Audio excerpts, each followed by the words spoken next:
Good evening, everyone, and thanks for coming to hear why it's especially up to the Jews and Israel to save the West. And judging by the fact that we're probably the only Israelis not on reserve duty or on a family vacation abroad, it looks like it's up to us in this room to do it. So much is on our shoulders tonight. We've gathered today to hear from someone who is not only a world-renowned journalist and best-selling author, but also one of the most courageous voices engaging with today's cultural crisis in the West, and who for years has represented a proud, unapologetic Israeli voice to audiences around the world, Mlani פיליפס.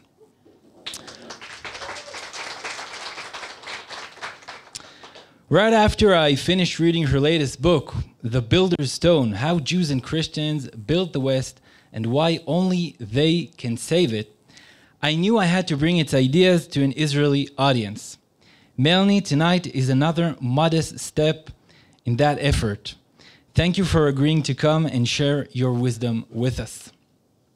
I want to thank, of course, the Aרגמן Institute for Advanced Studies for kindly hosting us tonight, an institute dedicated to cultivating a new generation of thinkers and inspiring new ideas in Israeli discourse.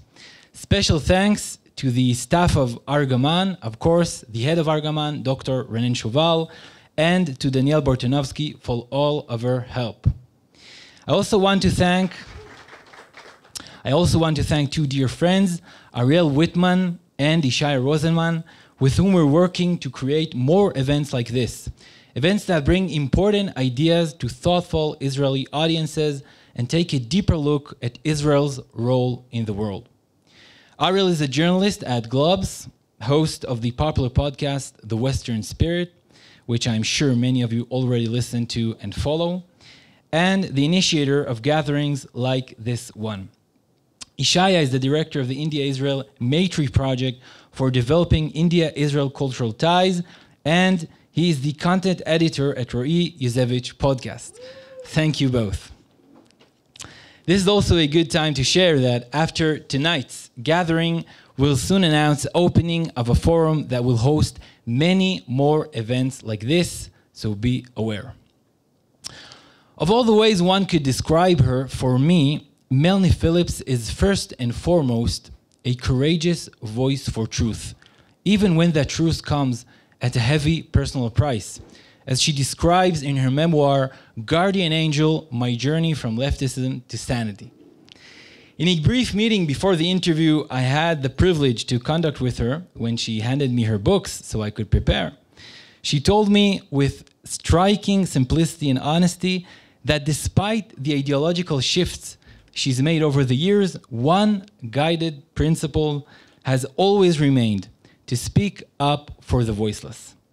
By doing so, Mlani carries forward one of the greatest contributions the Jewish people have given the world: speak truth to power.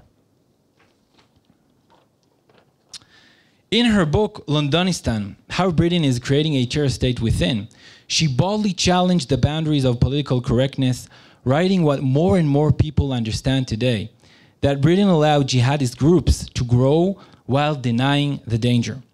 In The World Turned Upside Down, she mapped the culture wars long before they became obvious to most observers, and she emphasized what many still fail to grasp: that the West's problems are deeply tied to its forgetting of God and the values it received from Mount Sinai through the Jewish people.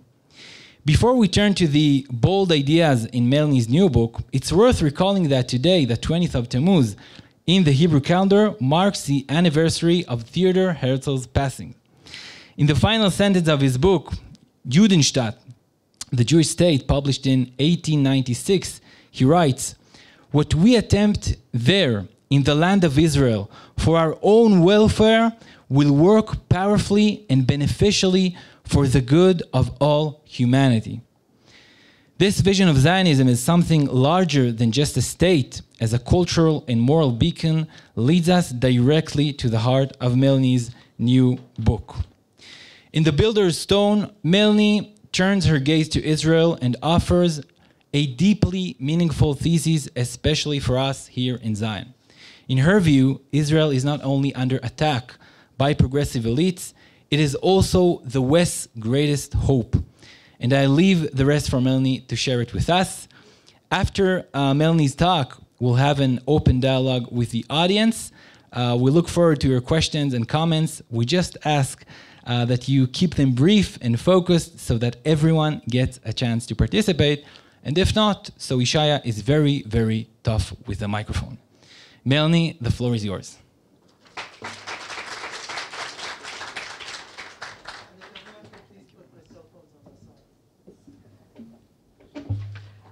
Thank you very much indeed, Matan. I must say, I would very much like to meet this Mlani Phillips.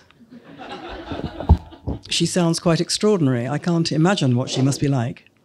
It's a great pleasure to be here this evening and to meet so many of you and to find the Ahrman Institute, which gets it, and to hear that, from all accounts, more and more people in Israel are getting it. And I think that is a tremendous antidote to the kind of despair that I find among so many people today, that it all seems so hopeless, that we are encountering this great tide of irrationality as well as hatred. And nevertheless, it's very important to plug into the fact that there are millions and millions of people who really do get it and who need to be further enlightened and further guided and further supported. And that's the kind of work that you are doing, and I'm very grateful and pleased to hear that you are here doing it. So a quick word about why I wrote this book and what it was trying to do. It seemed to me, looking at the response to the 7/7 atrocities, that what we were looking at, aghast, from October 7 onwards, really, because it started on October 7 in London, where the first demonstration started, exulting in the murder of Jews, before the bodies had even been, before people had stopped being killed. It seemed to me that what we were looking at, was that the response in the West represented the total eclipse of conscience, of justice, and of reason, rationality itself. And I realized, because I was already working on this book, that this was precisely the conclusion I had long come to about the West itself, that what the West had been doing to itself over many decades had totally eclipsed its own sense of justice, its own sense of conscience, and its own ability to reason, to use rationality. So a quick word about what I think happened in the West before I get on to what I think Israel and the Jewish people can contribute to this situation, to remedying this situation, I should say. So what happened in the West was broadly that the elites in the West, the professional, political, cultural, intellectual elites, decided that the West was born in the original sins of colonialism, imperialism, oppression and racism and all the rest of it. And consequently, a new society had to be made, and for that, an axe had to be taken to Western culture. And so what I wrote about from the late 1980s onwards was an attack upon the West's core values and the Western nation state. It was an attack on the scaffolding of the culture, an attack on education as the transmission of the culture. You couldn't transmit a culture that was basically evil. You had to transmit something completely different, something completely new.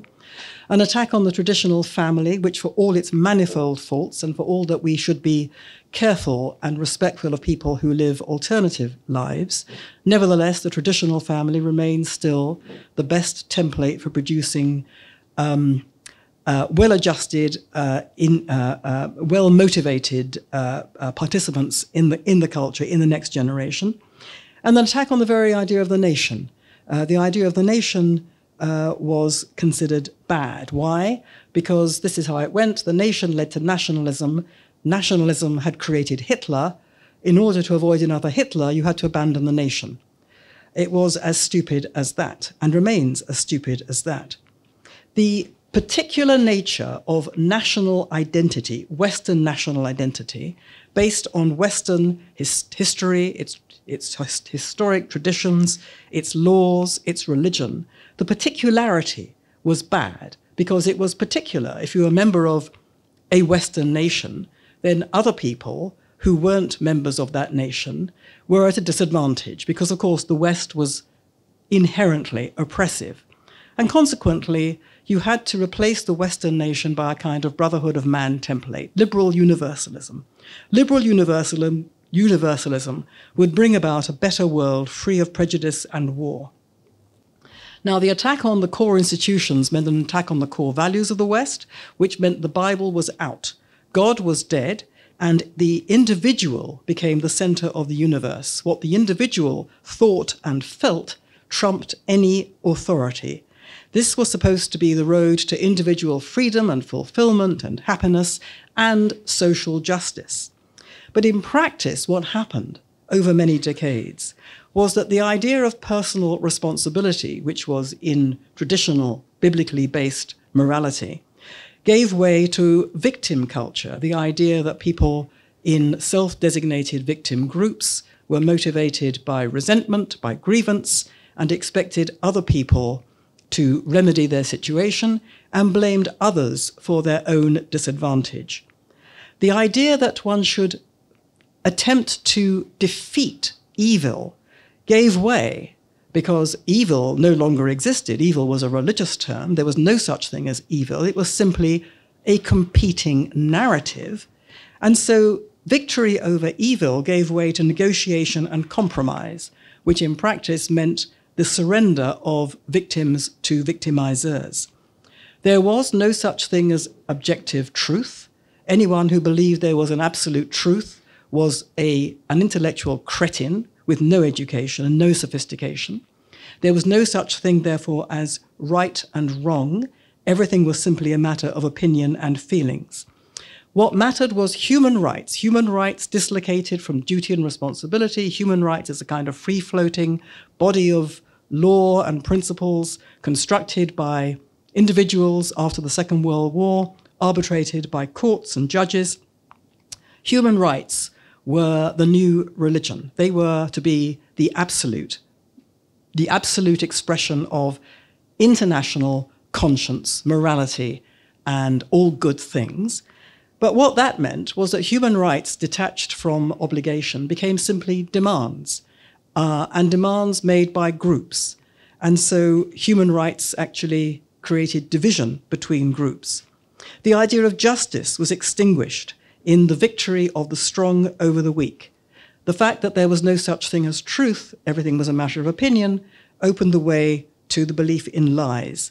And rationality took a dive as facts were pushed aside as merely a matter of opinion.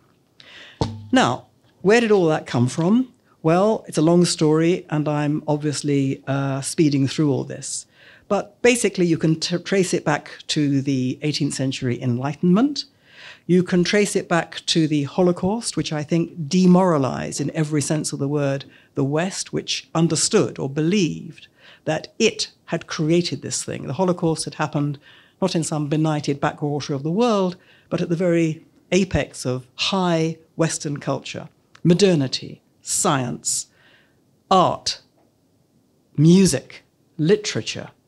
And I think the West said, we did this, and consequently became vulnerable to the idea that that society, that culture had to be replaced. And then all that came on the back of the decline of religion, which is, again, a story in itself, was happening from the middle of the 19th century, took much deeper root in Britain than anywhere else in the West. Britain is the most godless country in the West. Britain also was first into the Enlightenment and is the first out, and that was connected to its godlessness. And people from America may not quite understand or realize the extent to which there is a difference between America and Britain in this regard. So this all knocked away the scaffolding of the culture, the moral scaffolding. And, you know, the culture, without a scaffolding, the culture disintegrates. And the result of that has been that the West will no longer defend itself because, in the immortal words of John Lennon, which are uppermost in my mind, as I'm sure they are in yours, there is nothing to fight or die for. And of course, in this country, there is everything to fight and die for. So the West, led by Britain and Western Europe, in my view, formed over many decades, is basically going off the edge of the cultural cliff. And we can see this because of the rise of Islamization in the West. The Islamists are not stupid. They could see what was happening in the West better than the West could see itself. The Islamists understand the role of religion in the human psyche. They understand that without a religious base, a society is no longer has any understanding of what it is, and is certainly no longer going to defend itself. And they realized that the way was then open to them to move in to the vacuum created by the loss of identity and purpose in the West. And we can see in Britain this is now achieving critical mass. And we've also seen the inability of the West to resist the phenomenon of mass immigration for various reasons. But one of the reasons has been this idea that it is racist to turn away anybody, because it is racist to believe that you have a culture based on a particular national identity which is worth defending, and that has to be removed, and instead you must have a kind of brotherhood of man, mass immigration. And then we've seen this tremendous rise in anti-Semitism, this extraordinary tsunami of anti-Semitism, which defies belief in the nature and depth and scale of this thing that's happened to Jews across the West. And there are many reasons for that, which we can perhaps go into. I would just quickly list some of them. There is this innate Western guilt, I believe, over the Holocaust, so that it's very important to people in the West that the Jews cannot be victims, because if the Jews aren't victims, and if they're actually Nazis, then they're off the hook. The West is off the hook. There is the Trojan horse of Palestinianism, in which a narrative constructed entirely on the destruction of Israel and the genocidal hatred of the Jewish people has now become the stock in trade of liberals in the West, because Palestinianism has become their default cause, their poster cause of conscience. There's the influence of so many Muslims in the West, and there is the fact that the left in the West has been basically taken over by a form of Marxism. And there's the fact that Israel and the Jewish people, because they are so particular, stand in the way of universalism, which is the religion of the West. And as we know, anti-Semitism is a sign of a society in deep trouble. So in conclusion of this particular part of my remarks, I would say this, that we cannot understand the onslaught on Israel and the Jews unless we understand what the West has done to itself. And we can't understand what the West has done to itself unless we understand that at the root of that is its own onslaught on Judaism. So that's my analysis, and it's pretty unsparing. But nevertheless, I am incredibly optimistic, partly because I live in this crazy place now. And I would say that this is the Jewish moment. For both the Jewish people and the state of Israel, this moment of crisis for us, and it is obviously an immense crisis, it can also be seen as the Jewish moment in the world. It's a seismic moment in Jewish and world history, which I believe has the capacity to change both the Jewish world and the wider world for the better, if the opportunities are taken. Big if, but let me spell out why I think this is so. The West, as I've indicated, is going down. I believe that the Jewish people and the state of Israel can help save the West from going off the edge of the cliff.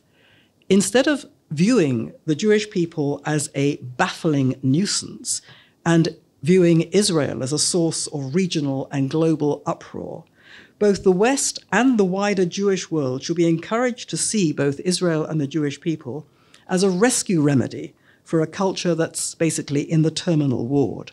And I think I would suggest there are three reasons why I say this.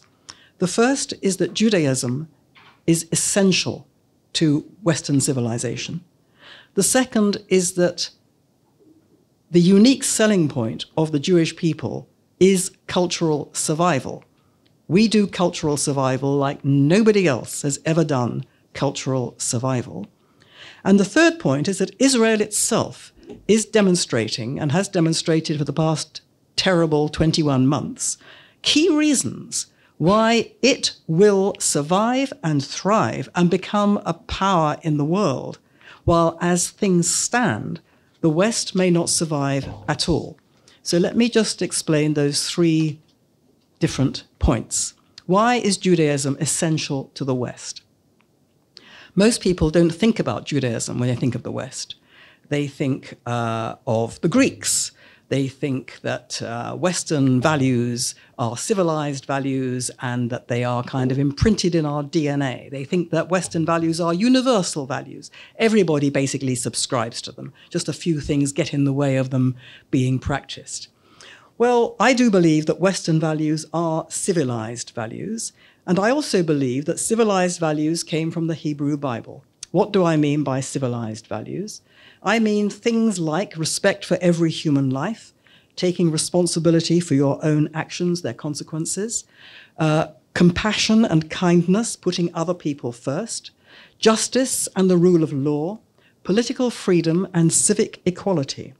Now, these principles, which I think are dear to all of us in the West, or should be, both secular and religious, whatever creed we come from, they didn't come from the Greeks, and they're not part of our DNA. They're not universal. One only has to think of the cruelties of Chinese society, the barbarism of ancient Greece, or the core doctrine of submission in the Islamic world to realize these values are far from universal. They came from the Hebrew Bible.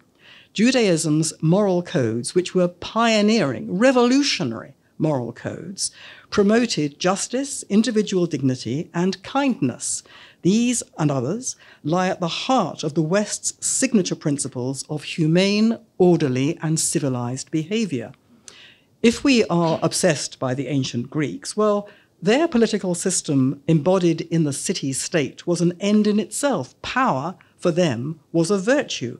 Philosophical principles were a system, and it was in the system that virtue resided. There was no concept of promoting the interests of all individuals, but by contrast, the principles of the Mosaic Code created community based on duty and responsibility, inner directed moral direction, and respect for every human being, because every human being was regarded as made in the image of God. Remove the image of God and you don't have respect for every human being. Whatever people in the West may say, whatever the secular people may say, of course we have respect for every human being, that's just civilized. Actually, they have imbibed the values that were put into the West by Christianity, but basically came from Judaism. They don't like to admit it because only imbeciles are religious, as we know. But nevertheless, that's where they came from. So much is obvious, or should be obvious, to anybody who thinks about the moral principles of Judaism.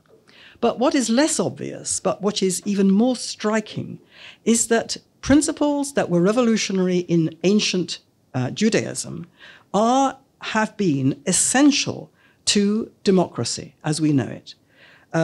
These principles, which were revolutionary when the ancient Israelites invented them, I would suggest there are two principles which I would say are particularly important.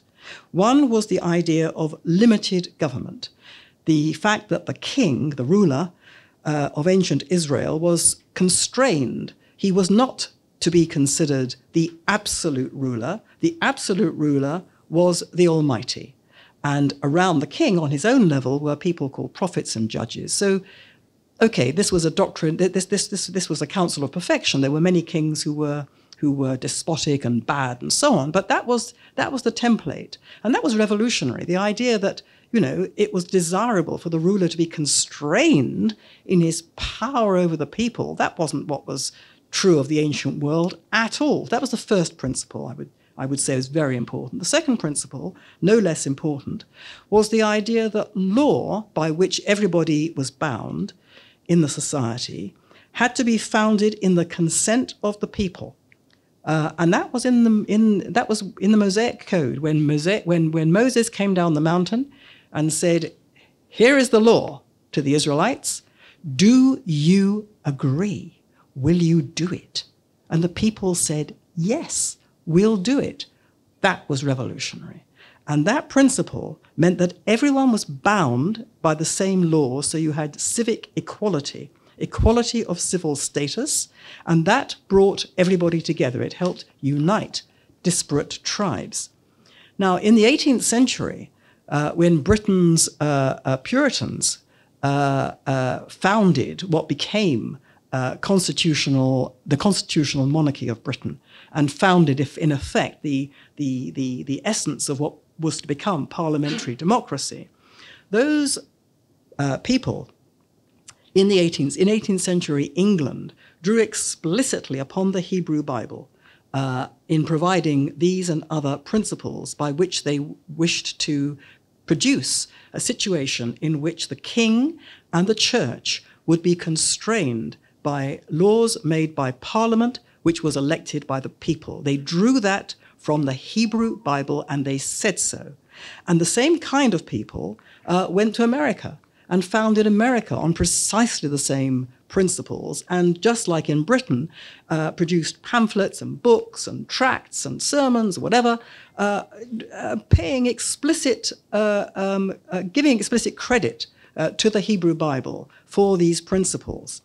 And so not only were these two principles very important, but most fundamentally, what was key to all this was the Jews' sense of themselves as a people, as a nation, not just as a country, which of course they weren't ever since they were removed when the Romans threw them out.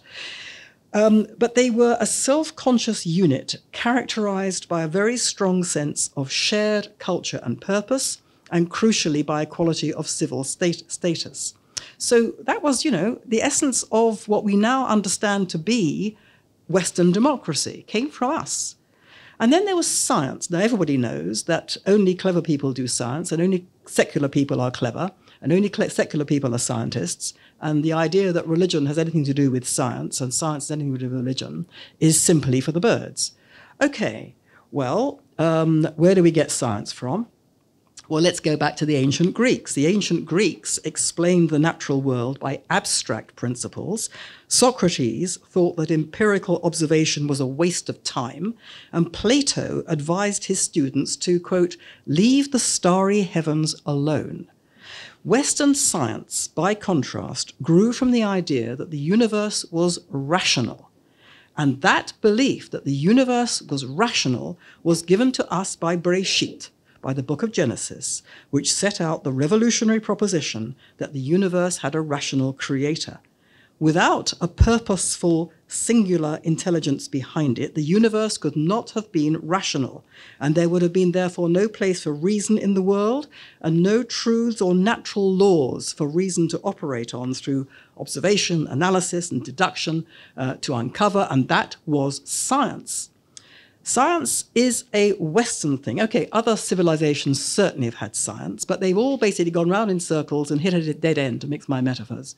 It's only the West where science was this engine of progress which continues without end. Progress, science is that sort of science is a Western thing. Progress is a Western thing. Modernity is a Western thing. And without Christianity's base in Judaism, there would have been, I would suggest, no Western science, no Western progress, and no Western modernity. And so that's what Judaism has given to the West.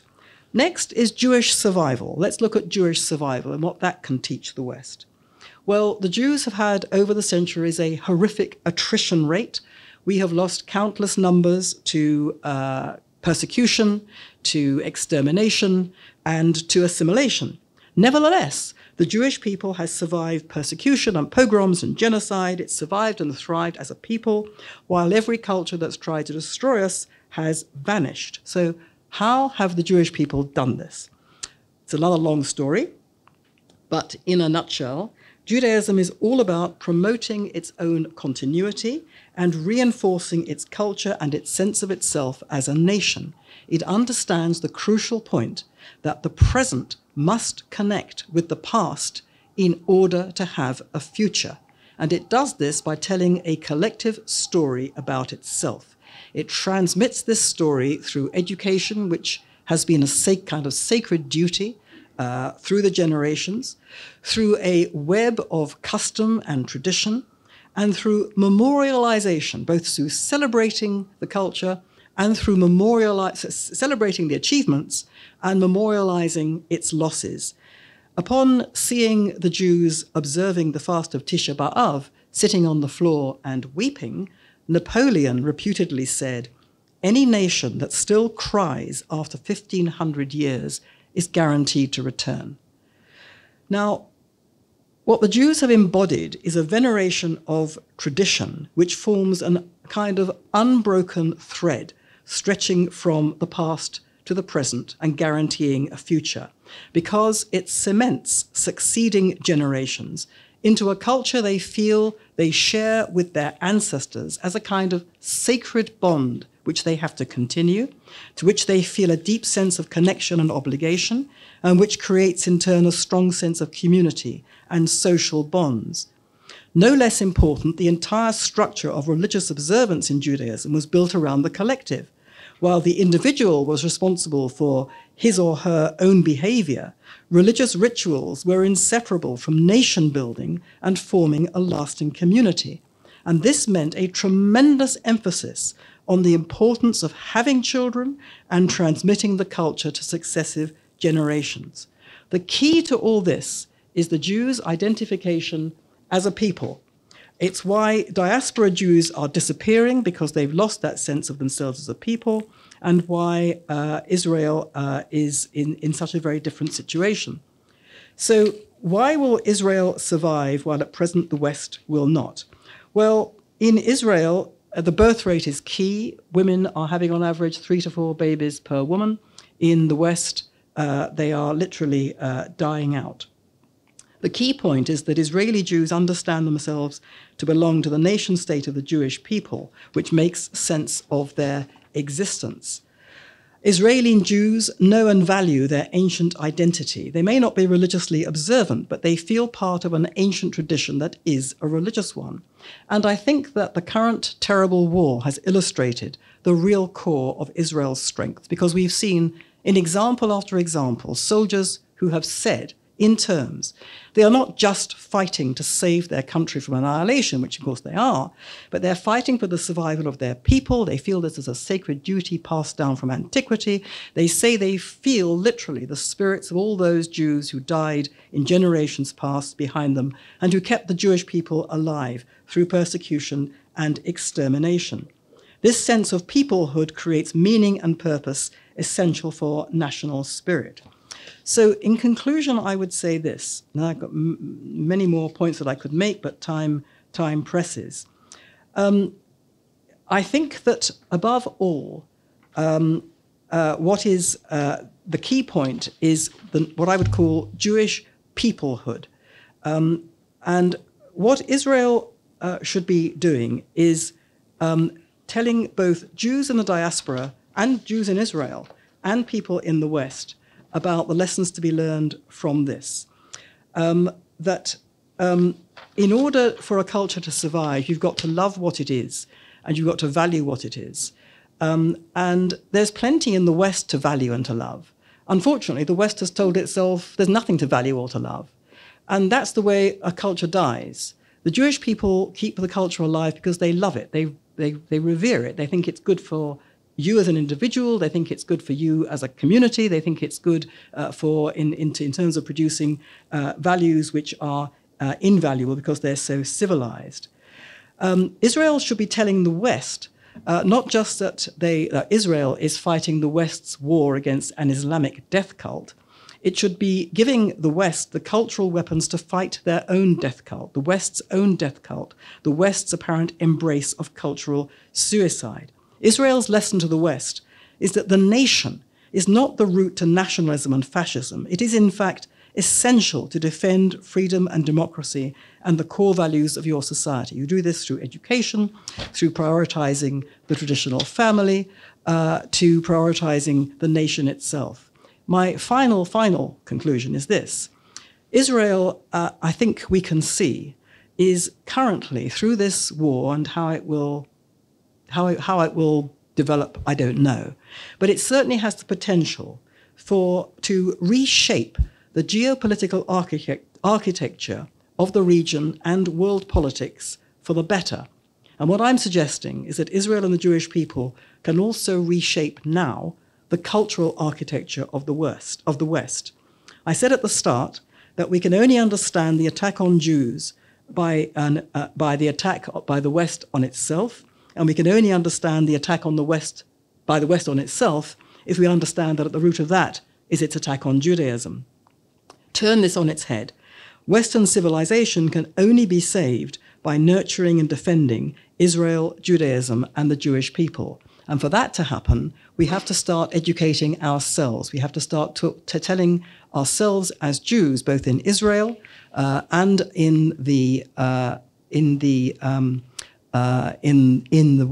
diaspora, is that the message that we can give the West is that a culture that understands and values what it is will live, and Israel wants to live. Israel chooses life, while a culture that despises itself and wants to erase its particular and historic identity will die. And that is, I think, a lesson of the most immense value that we can give to the West. It doesn't want to hear it, doesn't understand it needs to hear it. Many Jews need to hear it as well. They need to understand those Jews who try to wrap themselves in the universalism of the West, both in the diaspora and here in Israel, need to understand that they are therefore wrapping themselves in a culture that is self-destructive and will destroy itself.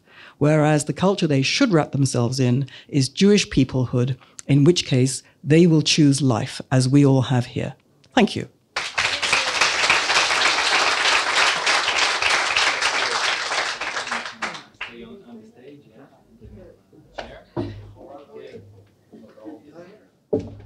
טוב, אני רגע אדבר בעברית, הרי לווייטמן אתה מוזמן לעלות לבמה. אז מה שנעשה עכשיו, כל המחשבה הייתה, בגלל שיש פה הרבה מאוד אנשים חכמים וחלק מוריי ורבותיי, אז אנחנו נתחיל עם שאלות של ישי רוזנמן, הראל וייטמן, ואחר כך המיקרופון עובר אליכם. I told Mלאני before that Israelis really like to talk a lot. So we're gonna try to stay very sharp and okay with the microphone.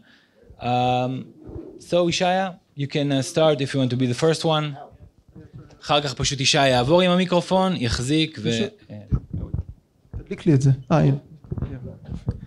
Hi Mלאני, so I'll start. Thank you very much for your synopsis of the book. I'll start with one question. As an Asian studies scholar, when you see many of the primary defenders of the West, people like Ayan Hirsi Ali, a new example, they say that without Judeo-Christian cultures, values, the West has no future. And you take it a step farther and you say that at the root of Judeo-Christian values are Jewish values, and that's what we should embrace. And I want to take it a step further, and I'll say that the Abrahamic legacy is universal, a different kind of universalism from Western universalism, and Jews take part in Western culture. We are not only Western, we are not exclusively Western, and therefore you should align yourself with Muslim reformers, because there is actually a Judeo-Islamic tradition as well, whatever it was in the past and could be in the future, but you should align yourself with Muslim reformers and Hindus, who many times find themselves on the right side of these issues. And many of the barbarians we know are actually Westerners. So the question is, what exactly you're defending? Maybe you're defending Abrahamic values or civilization itself, and who your allies are. Right, thank you for that. Yes, I'm not defending Judeo-Christian values. I'm defending Jewish values. And I'm accepting that Christianity has a very important part to play in rescuing the West, because Christianity is the foundational creed of the West. But Christianity didn't come from nowhere. It's basically a sect that got out of hand.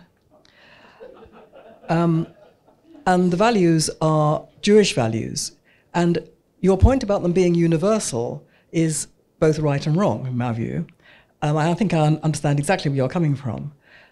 There are many, many people who are not Jews, are Christians, who are not religious at all, and who come from different creeds. They may be Muslim, they may be Hindu, they may be Sikh, they may be Zoroastrian, but they subscribe to the same set of principles.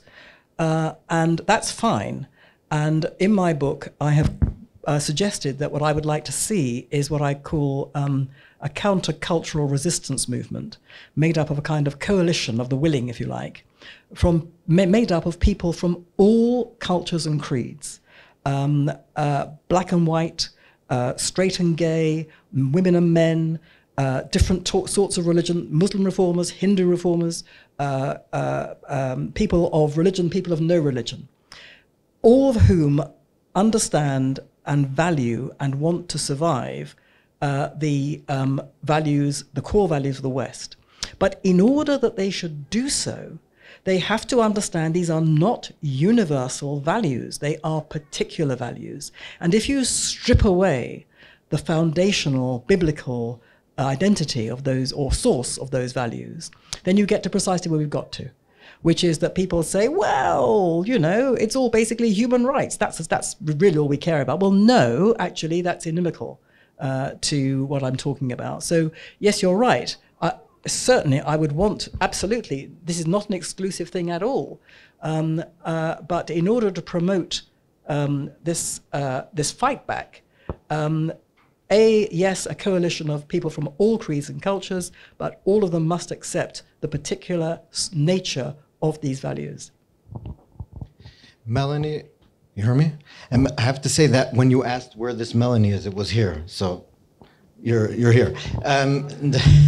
I wanted to say that you said you were optimistic, and being someone who was born in the US and New York, which I think is still the largest city in the world with the most Jews, we've had, just this last week, on the right, people like Tucker Carlson saying that the Jews and the Mossad basically used Jeffrey Epstein to destroy the US from within. And this got rounding applause at a mainstream US conservative conference. While at the same time in New York, my hometown, there's a literal jihadist, communist, it's not a superlative, he is, who also supports transgender rights. So it's like the full circle comes in one person, whose father is also a Columbia professor. So it's really the full circle of everything we've seen in the past year. So these two phenomena, on the right, the old anti-Semitism creeping up, not so subtly anymore. And on the left, the largest city with the most Jews and the most important city in the world, economically speaking, is going to, at least as of now in the polls, going to elect a Muslim jihadist communist who hates Israel and refuses to condemn globalizing the Intifada. And you're optimistic. How are you optimistic? Well, I'm not optimistic about New York, and I'm not optimistic about conservatism in America. I think that conservatism in America is currently experiencing a kind of nervous breakdown. It doesn't know what it is, and that's because conservatism, in my view, doesn't know what it is across the West, and that's been part of the problem. It doesn't know what it should be conserving. But we can come back to that in a minute. Why am I optimistic? I'm optimistic about Israel. I'm not optimistic about the West. I'm optimistic that I'm absolutely certain that Israel is going to not just survive and thrive, but it's going to become the regional power and a great world power. It's going to become an even greater force for good in the world than it is now. And I believe that we're living through, I feel very privileged to be here, to be living through such a seismic moment in Jewish history, which I think has the capacity for untold good things. Now, you know, I have to say my reputation over the last 30 years has not been as a little ray of sunshine. But I do, you know, it's part and parcel of living here and feeling this tremendous sense of unity, of purpose and commitment and certainty. when it comes to America, as I say, I think, you've got this extraordinary alliance now in terms of hatred of Jews between a section of the MAGA community and the what I would call the Islamo-leftist alliance. The Islamo-leftist alliance is Mr. Mamdani, and the MAGA conservatives who've gone completely, wrong, are the Tucker Carlsons and so on. And I have puzzled over that for a long time.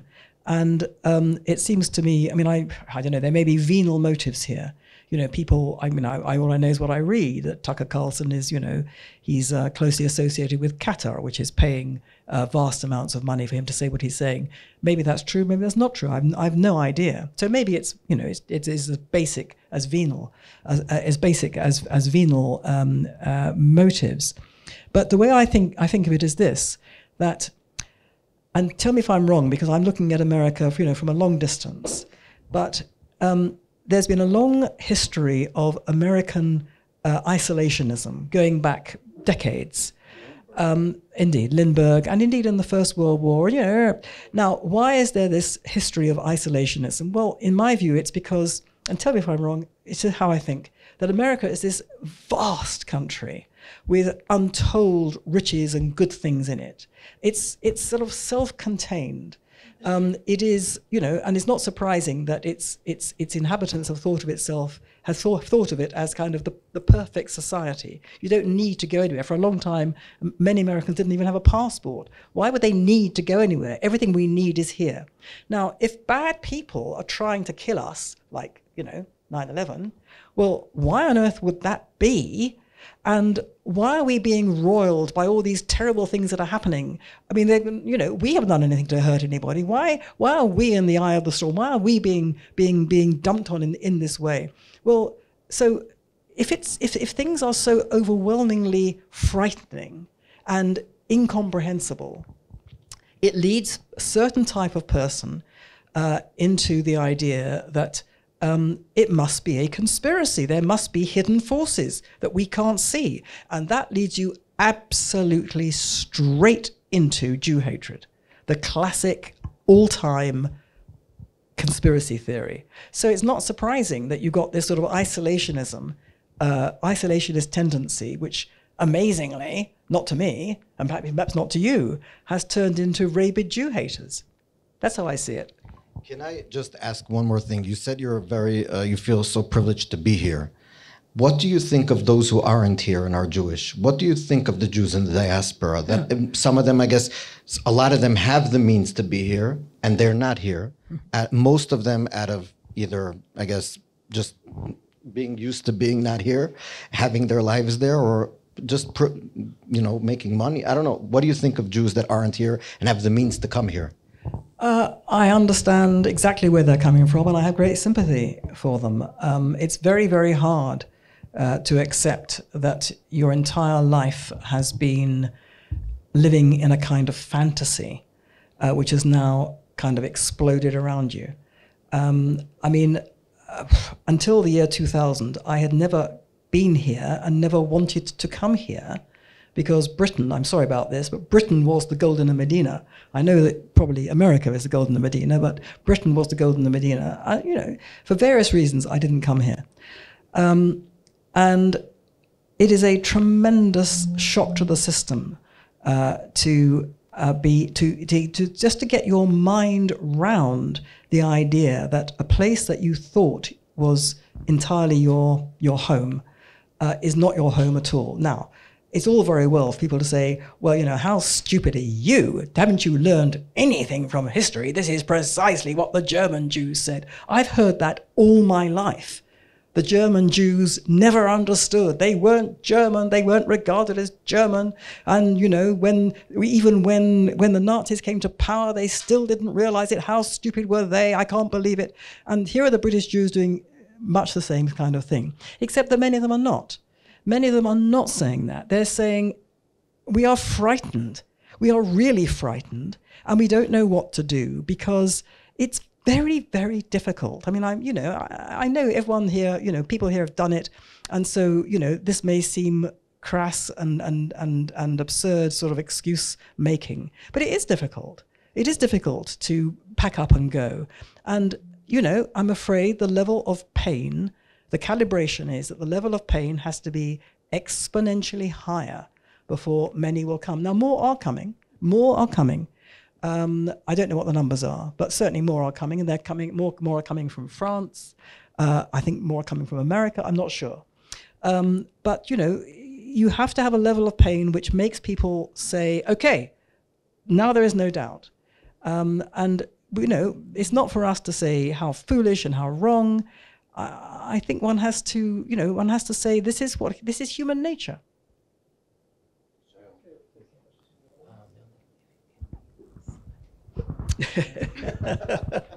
Not possible. Hi, Mélanie. Thank you. My name is Ophir Dayan. I want to ask this question because I lived for 5 years in New York. I led a pro-Israel movement at Columbia University, which has gone psychic over the past few years. I wanted to ask you, what do you think is the future for Jewish Americans in this very, very progressive liberal spaces like Columbia? Do they have a role to play in educating their communities? If so, how? And what do you think their future are when it comes to their inability to defend Israel? Some of them lack basic knowledge, so they even sometimes are persuaded by tenured professors like Rashid Khalidi and others who propagate, and the father of your beloved Zohran Mamdani, who also is leading the charge against Israel at Columbia. So how do you see their role and their futures? I'll take them one by one because I can't remember them. How do I see their future? It's pretty bleak, mainly because the Jews are dying out in America. 70% vote Democrat? 70% they're going to be lost. Their children, their grandchildren are going to be lost. You're going to be looking at a very much smaller, much more cohesive, much more religious Jewish community. So that's a source of some concern and sadness. And of those Jews who are no longer going to be Jews, they are going to be in the forefront of the people who are going to be attacking us, as they already are. What should be done? I don't think it's possible to exaggerate the appalling lack of leadership in the Jewish community in America and in Britain. They have said nothing of any value at all because many of them, if not most of them, are signed up to the rubbish that's coming our way. And so they've got to start educating Jews in Judaism and in Jewish ethics and in love of the of Judaism and the Jewish people and the state of Israel for the right reasons, not conditional on everybody basically accepting liberal universalist ideologies. Next question.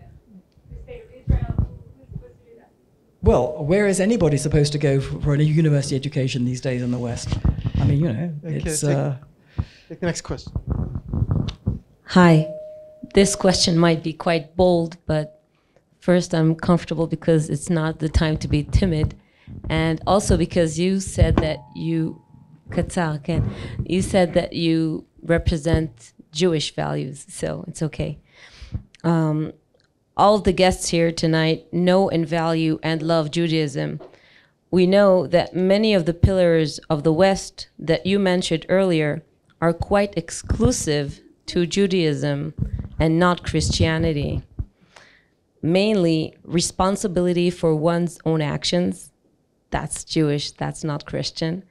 And civil discord and reason. So these two are Jewish and they're not Christian. Your thoughts, please. Yeah, I think I said that. Thank you. Next question. Anyone? Thank you very much, Mélanie.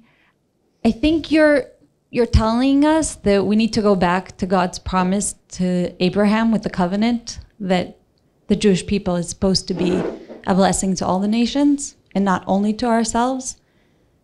But I think that the Jewish people hasn't, at least consciously, purposefully, taken that on as a goal for maybe a millennia. And I believe and I hope, like you, that this is that this is a real promise, that it is possible, and I see the potential. But I'm wondering if you could give us some guidance, because I think that most Israelis don't think of Israel as a leader in the world. Sure. And I think that most Israelis don't know how Israel could become a leader in the world. I entirely agree with you. Jews are very parochial. Diaspora Jews, diaspora Jews keep their heads down. The most they ever hope is to be left alone. No one be nasty to them, and to assimilate and into the society and take part in it and so on.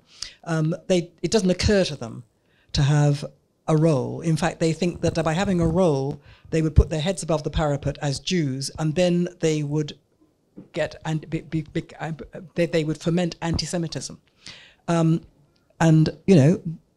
they keep their heads down on the basis that that's going to make anti-Semitism less. Well, that went well, didn't it? You're right that Israel doesn't think of itself in that way at all. I don't think people in Israel, generally speaking, and I'm terribly sorry to be universalizing in this way, I think people in Israel haven't got the beginning of a clue about what's going on in terms of the cultural dysfunctionality of the West and why they hate Jews so much. They haven't got a clue. They just don't understand it, and they don't understand. You can see the argument that they've got enough on their plate. Israelis have got enough on their plate to look after themselves, let alone think about the rest of the West. And I hear that. I mean, that's a pretty good argument. On the other hand, how is Israel going to feel when it becomes this great powerhouse and all the things that I think it's capable of doing, and it's facing a Western bloc which is Islamic? Because that's what's coming. How's it going to feel? Is it going to feel safe? It's going to think, oh, well, it doesn't really matter. No. It's in Israel's interest, it's in everybody's interests for civilization to be kept on the road. So how are Israelis going to be brought to understand this? With great difficulty, obviously, but it's up to some of us who believe this to start talking in this way, because, as you say, Israelis haven't got a clue about all these things that I've just been talking about, and so they, in my view, it would be helpful to broaden the focus, not least so they can talk to Israeli Jews who have gone off the derech big time and want to be like any other country and like any other normal people. I mean, have they looked at the West? They think the West is normal? I mean, they need to be educated themselves. So I think this is the task, and it's a matter of leadership, and it's a matter of, if people agree that this is a task that should be done, then people have to start organizing to do that. Thank you, Mélanie, for your wise words. I'm Yaakov. My question is that I assume that in order for us to fulfill our role, we have to be very strong. We have to be strong in terms of military capabilities and powers. We have to have a strong economy, a strong science, strong education. Can we do that with so many countries turning against us? How can we be as strong as we need to be if we are not seeing any encouraging signs anywhere? Yeah, you mean how can Israel be as strong as it needs to be? Yes. Without any encouraging signs? Well, Israel hasn't even started to make even the beginning of a half-hearted attempt to engage with that.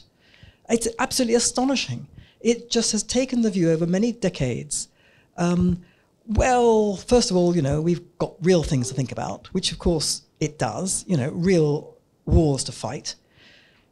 Secondly, and I've heard this so often, you don't expect that with anti-Semitism, with Europe being the graveyard of our people, with what Britain did to us in the early 20th century, with the anti-Semitism in Britain and in the West, what you think that we're going to make any difference?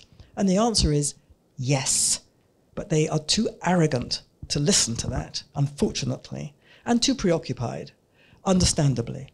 But in my view, there are millions of people who are I mean, I can only speak for Britain. I can't really speak for, France or the Netherlands or anywhere else. But in Britain, there are millions of people who are decent people. Okay, there's a fundamental anti-Semitism in the culture. Okay, but it was, for years it was under a stone. It was confined to the fringes.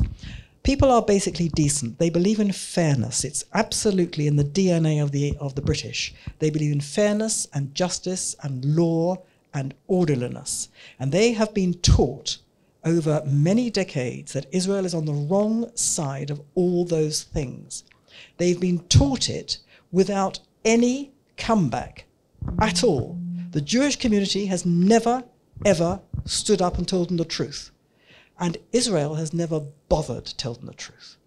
So they have no way of knowing. So it's absolutely, in my view, open. If Israel started telling people the truth, if Israel, for example, at a high level, were to say, the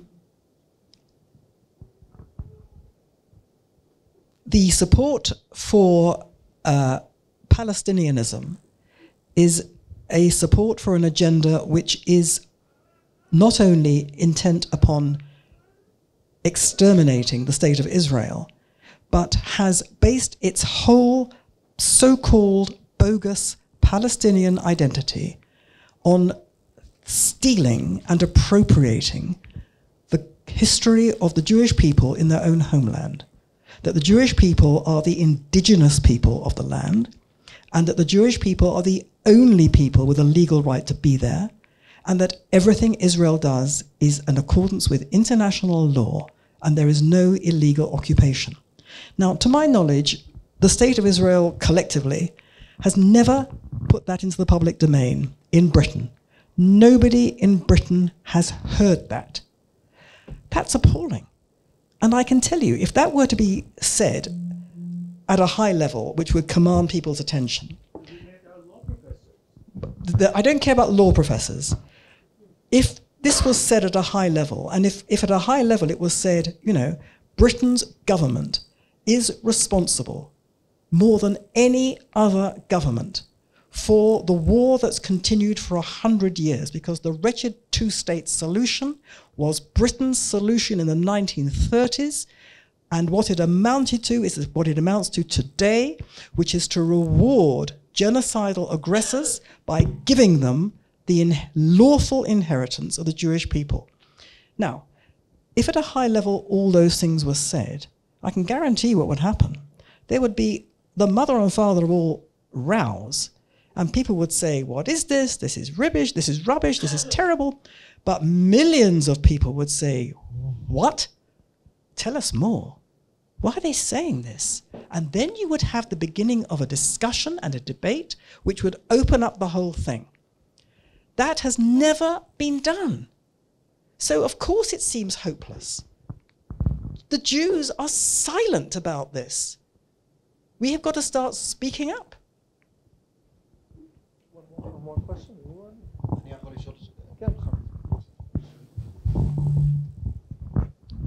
Hi, I'm turning the look. I'm God from the Hebrew. I was working on Pope Ratzinger, and he criticized the EU back in 2004 and then again in 2007 for the EU disparaging the role of God and Christianity.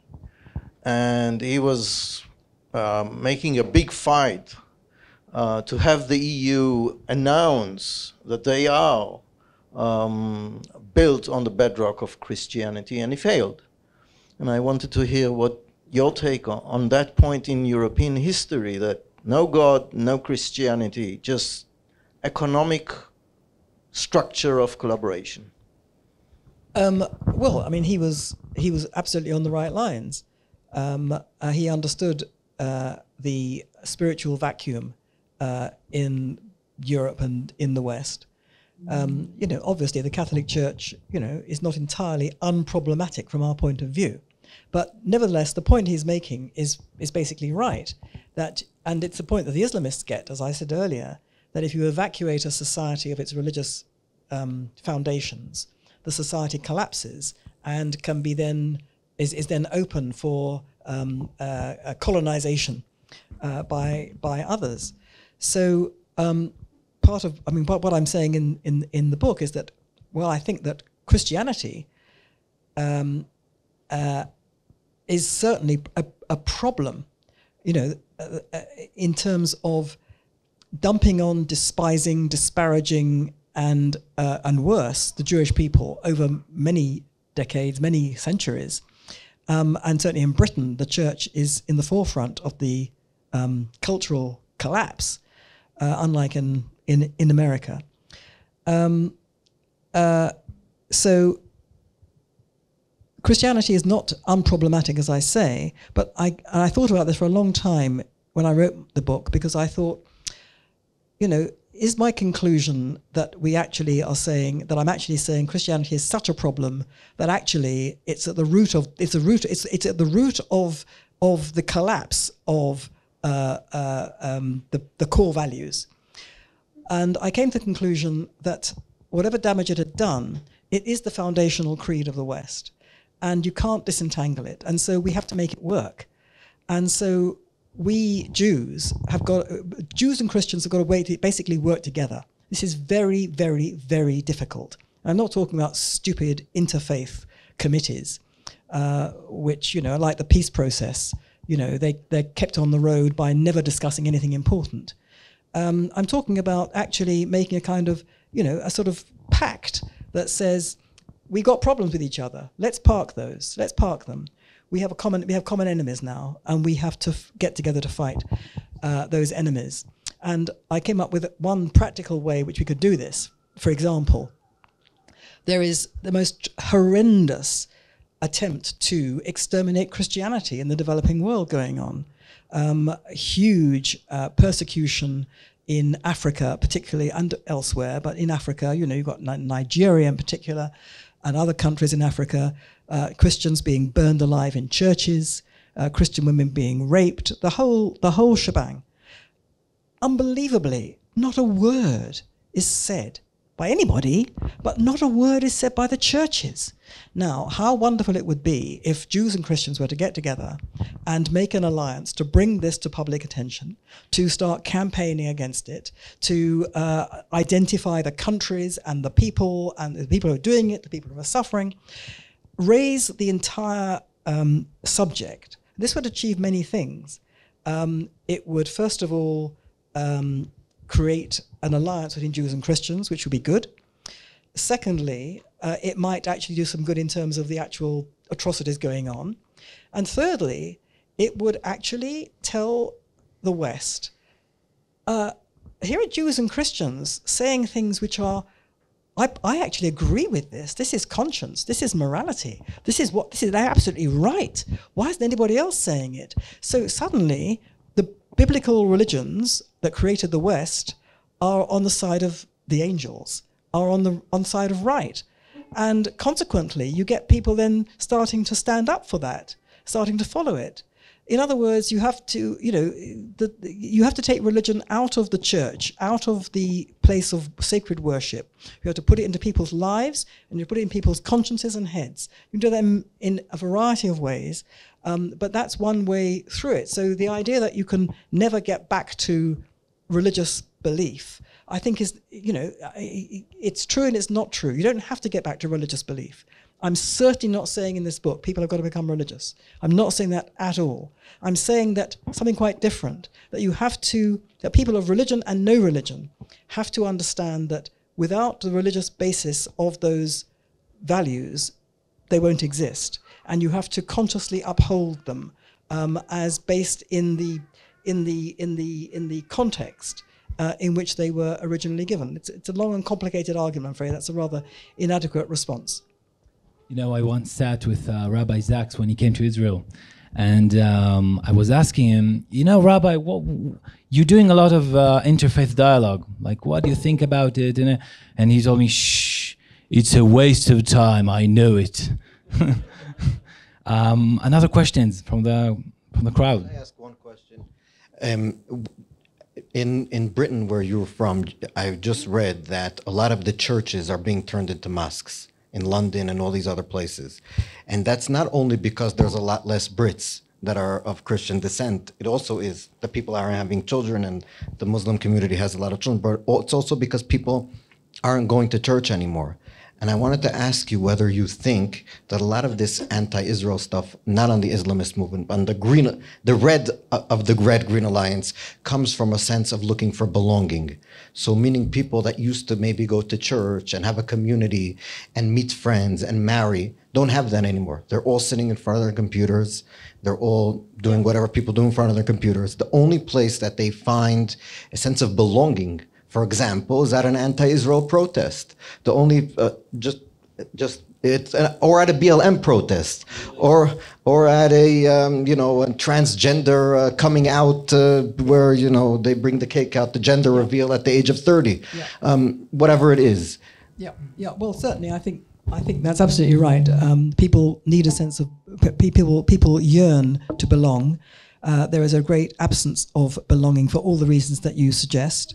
There's also parallel to the sense of belonging having gone down the tubes. Purpose and meaning in people's lives has gone down the tubes as well, because we've given people everything. Everything has been for the individual. All problems have been erased in people's lives, and as a result, their lives are meaningless.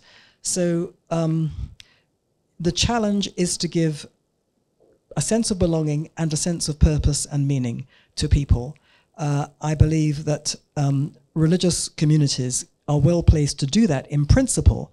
In practice, they haven't been well placed to do that in the Christian world, because it's all to do with, your relationship with the Almighty, which you commune with in a church on a Sunday morning. That's hopeless.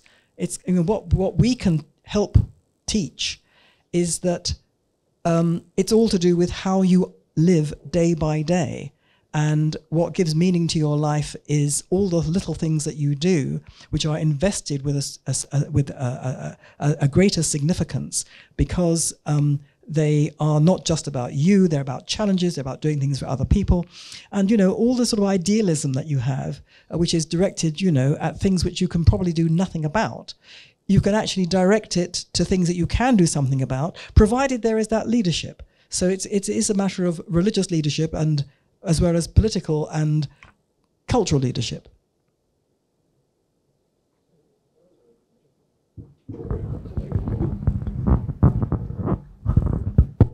Hi, Mélanie. Thank you so much. Matan just mentioned Rabbi Jonathan Sachs, and my question is, Lord, Almighty. And I always had a feeling that some of his philosophical Jewish work is very apologetic, even the book Not in the Name of God. And Rabbi Uri Sherki is here, and you can say a lot of things about Rabbi Uri Sherki, but he's not apologetic. And I think this is inherently connected to the fact that Rabbi Jonathan Sachs lives in the diaspora and Rabbi Sherki lives here. So my question, how do you see it? Because you said before that the Jewish community in Britain is silent. So how do you see the work of Jonathan Sachs in regard to this problem? Well, it was a joke, but it was true when Jonathan Sachs was chief rabbi, that loads and loads of Christians said, if only he were the Archbishop of Canterbury, because he had a genius for bringing religion into people's lives in a way they could absolutely relate to, and they didn't even know it was religion. That was his genius, and his genius was also to understand the supreme dysfunctionality of the West, which he understood, I think, better than anybody. But he was a British Jew of a very particular kind, and he was apologetic, and he was criticized for being apologetic at the time,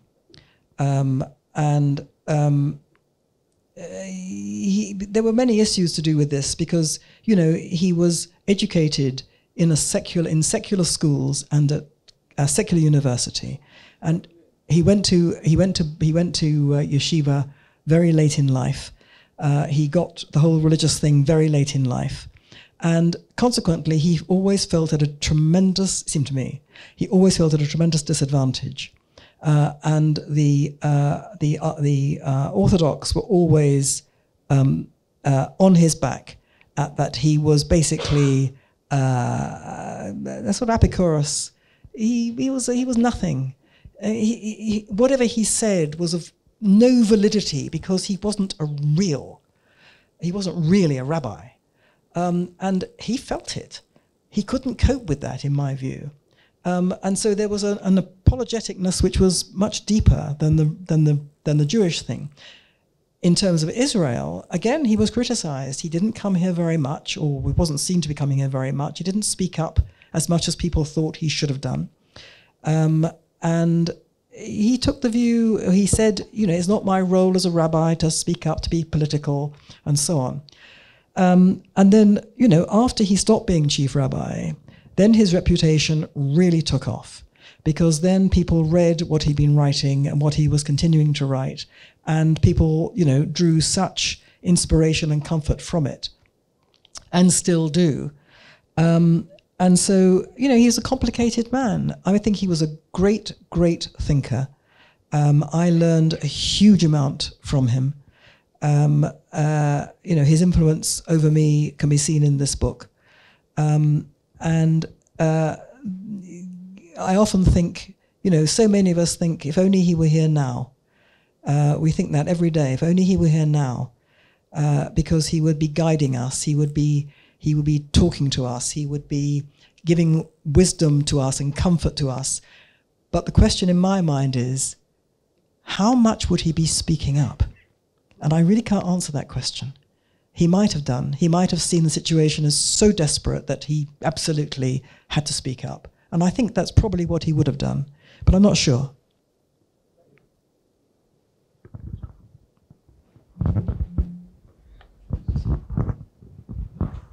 I just wanted to say thank you so much for your words always, Mélanie. And on top of that, thank you for being here in Israel.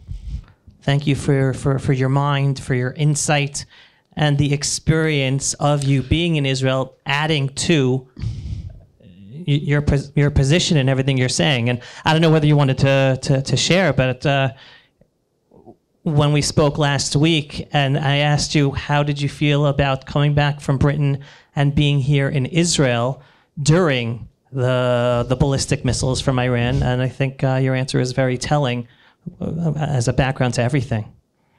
Okay. Yes, you asked me that, and I said that, I'm mainly, Joshua and I are mainly here. But we live a completely insane life, and we go to London ridiculously often. But we're basically here. Our center of gravity is here. And we were here during the 12-day war. And I'm a nervous individual, as I told you. And I was very frightened, even though Jerusalem was spared. But nevertheless, like all of us, we were up and down into the shelters in the middle of the night. And, certainly in the beginning, we really didn't know whether those missiles were going to penetrate, because clearly they were a different order of magnitude from anything we'd had before. And I found it very, very alarming. I was constantly living on my nerves, still am. I went to London 2 weeks ago, and I was, looking at the phone the whole time for the alerts. And indeed, I got an alert in London. But anyway, that's another matter. So I was nervous. I was frightened. I was nervy, and I wasn't stoical. And I was fed up with it, and like so many of us. And you read the news, and it's like, what on earth is going on? Does anybody here understand what's going on? And does anybody in this entire country have a faintest idea what to do, and all that? And I was so pleased to be here. I felt so relieved coming back here from beastly Britain, which is calm, doesn't have missiles. Everybody has everything. Everybody goes around their business without any little hindrance. And it was such a pleasure to be back here, and I felt so kind of inspired and galvanized and safe, psychically safe, which is really quite bizarre given the circumstances. And I did feel it was a great, as I said earlier, a great privilege to be here. You know, you just feel, you know, sitting in the shelter, you're thinking, you know, is that missile going to land on my building and kill me? Okay, because that's the way I think, being slightly apocalyptic. And at in the very same thought process, I'm so pleased to be here. I mean, crazy or what? So I kind of been infected by the lunacy that is this country, really. Welcome to Israel. Tamir, you want to ask?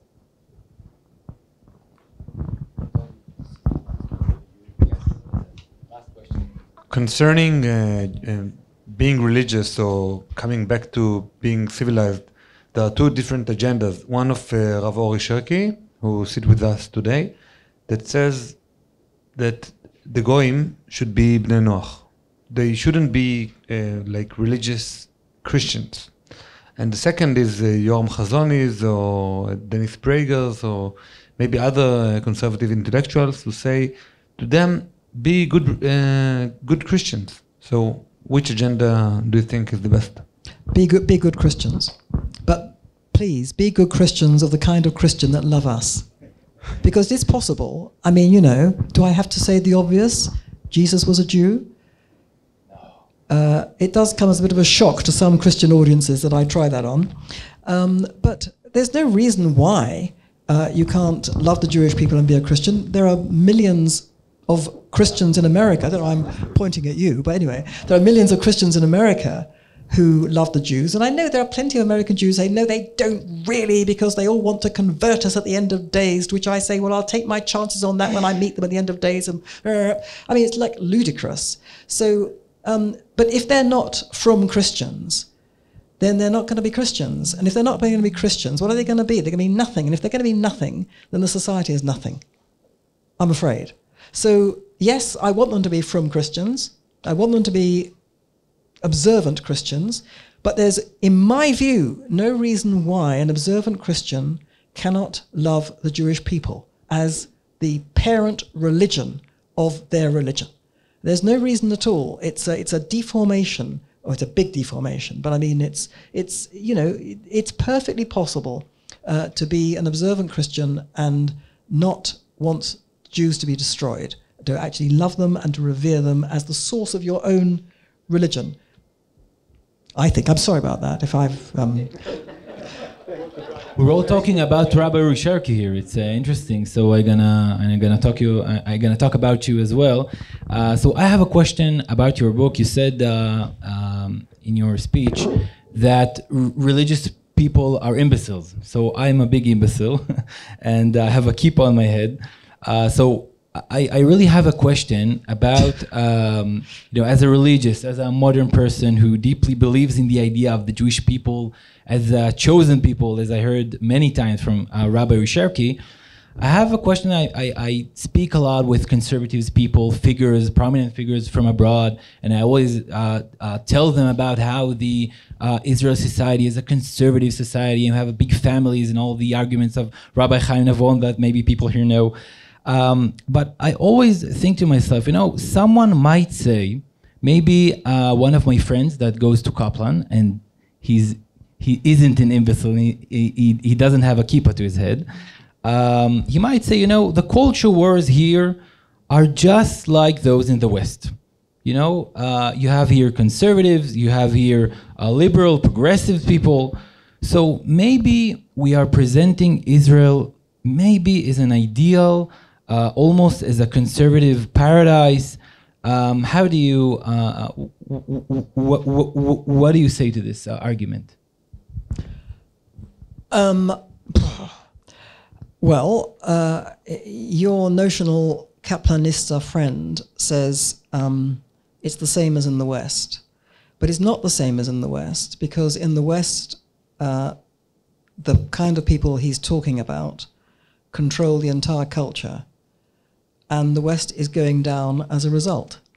Here, although they are very influential, they don't control the entire culture. The culture is controlled by the people who understand, believe in, love, revere, and want to continue with the Jewish project, the particularist Jewish project. And that's why this country is going to survive and thrive. That's the difference. It sounds like your hypothetical Kaplanista friend has a yearning to be like the West. And, you know, good luck with that one.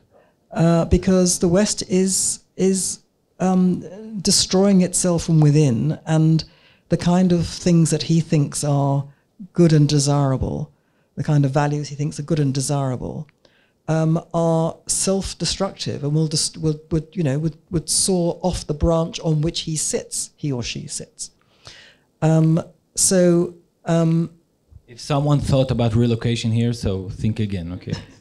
I mean, as I say, you don't have to be religious. I mean, the thing that has struck me, and I've got this in the book, there are so many examples of secular Tel Avivis doing stuff which is, you know, they're not religious, they're not observant. And they, you know, as far as they're concerned, like you said, and I hope people viewing this will realize that you were being ironic when you said that you were an imbecile because you were religious, because I was ironic. Fine, but they would certainly take that view that, you know, to be sophisticated you have to be secular, okay. But nevertheless, look at what they're doing. They are celebrating all kinds of Jewish religious festivals and events and punctuation points in the week. You know, Kabbalat Shabbat. They on Shavuot.